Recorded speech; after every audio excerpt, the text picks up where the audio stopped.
Europa nee na America nee na stop stop stop JB Daddy nee na Cool MD nee na Jumba Xaw nee na stop stop stop pëya mën na la indi li di sida sida stop stop stop. Backstop press, toch maar zijn nummer cool. Ze high five, at ze skyblock, wat maar je MSN. Toch maar zijn nummer cool. High five, wat maar je MSN. C'est une maladie qui est là et qui ne pardonne pas, qui tue, et surtout en Afrique, parce qu'il n'y a pas beaucoup de sensibilisation. Et ça fait qu'aujourd'hui, nous, on est des victimes. Donc, c'est une maladie qui est là depuis des années. Et moi, je dis qu'aujourd'hui, on a besoin de comprendre d'où vient cette maladie. Si on ne sait pas, on a besoin de savoir comment faire pour ne pas toucher cette maladie.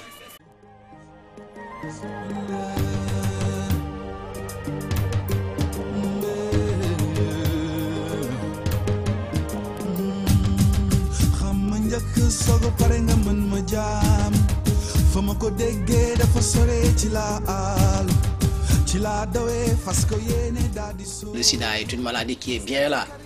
C'est pas du abracadabra, comme on dit. C'est de la magie, c'est quelque chose qui est là. Il y a des malades du sida, il y a des enfants atteints du sida, tu vois. Donc, on a que notre musique, je pense qu'il faut aller en guerre contre ça. Contre ces fléaux-là, le sida est là et c'est très très très très grave. Voilà.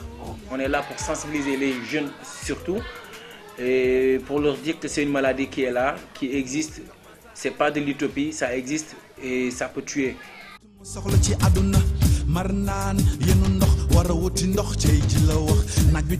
pense que promouvoir le dépistage volontaire, en plus sensibiliser les populations les plus reculées. Voilà, surtout. Je pense que c'est la première chose à faire. Quoi. Il faut sensibiliser, il faut se faire dépister volontairement. Le dépistage maintenant est anonyme et gratuit. Parce que je pense que c'est pas aussi bien de sa santé, de bilan. Comme je l'ai dit dans notre chanson, personne n'est à l'abri du sida, le bureaucrate, l'imam, le musicien et tout. Ouais. Donc là, ça nous concerne tous. Parce qu'on a remarqué en Afrique, on ne s'explique pas clairement. Exemple, un vieux ne peut pas expliquer à son enfant comment il faudra faire pour ne pas avoir cette maladie. Exemple, ils n'ont pas peut-être le courage de lui dire qu'il faudra utiliser des préservatifs. Ils n'ont pas eu peut-être le courage de lui dire que c'est mon fils, je ne veux pas me permettre de le dire devant lui. Et je ne veux pas me permettre, quand il regarde un film à la télé, on montre des actions. Et il ne peut pas prendre un engagement de dire, écoute, ça c'est des actions que tu dois pas du tout faire, ou bien de faire très attention quand tu le fais, parce que tout le monde sait bel et bien que quand on est jeune, aujourd'hui, il y a un moment tu ne peux plus te comporter comme avant. Donc maintenant, si tu sais bel et bien se protéger en utilisant des préservatifs, ça peut te rendre la vie ou de s'abstenir. Il faut oser le dire à ton enfant. Il ne faudrait pas discriminer, quoi, parce que quand même, il y avait Ndiaga Mbaye qui disait ça, qui disait quelque chose comme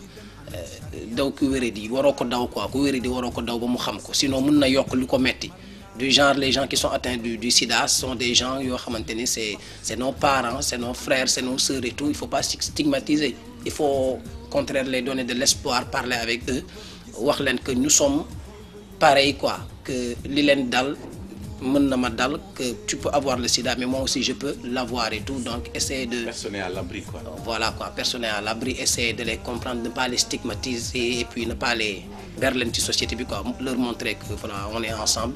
On donne un souffle à continuer le combat, à plus sensibiliser pour faire connaître ce qui est la maladie et tout. Je pense qu'il ne faut pas du tout stigmatiser. Si déjà on les rejette, ça va les fatiguer. Je pense que ça ne sert à rien. Il faut être avec eux, les soulager, vraiment les soutenir. Ils ont besoin de soutien. Le message fort est que allez vous faire dépister pour savoir si vous avez le virus en vous ou pas. Et puis voilà, faites passer le message comme vous le faites, comme Bidéoubès le fait, comme les autres le font. Et puis voilà, quoi, je pense qu'Inch'Allah on arrivera à quelque chose de positif. Le message est là, allez vous faire dépister, le sida est là, c'est quelque chose de grave et tout, donc voilà, quoi. Il ne faut pas baisser les bras, le combat continue. Protégez-vous. Et toi tu dis quoi? Abstinence. Fidélité. Respect, déjà. Respect. Et maximum de communication avec les enfants. musiba ngi ànd ak ki ngelaw xamuñu fu mu jóge xamuñu fu mu jëm. jàngoro ji tere ñu nelaw. dugg ci kër yi jaxase dundu gi. tudd sida mën a dugg si sa deret doo ci xam dara dafay wàlle dafay lore amul dele amagul garab. aye ñogo mine. ayi wili ayi wili. aye ñogo mine. At sida biya sida fele ni. aye ñogo mine. ayi wili ayi wili. aye ñogo mine. sida biya. mën na am mi ngi ci yow mën na am mi ngi ci man li gën a wóor mooy def sa test su boobaa di nga mën a xam am nga kook amoo ko ay wa saytu jël sa deret archivé ngi suñu biir musiba ngi ñu diir dépistage ci ba muy teel xam sa statut stérologique boobaa nga mën a xam ar sa bopp ar sa scan xam fi ngay teg sa tànk lu ko mooy lo ko ci ëkk naka jekk na nga xam ni sida jombul kenn dee. yimbe yimbe. yente ndente worbe rewbe sida warat yimbe yimbe ndente ndente worbe rewbe sida warat. Stop sida. Stop.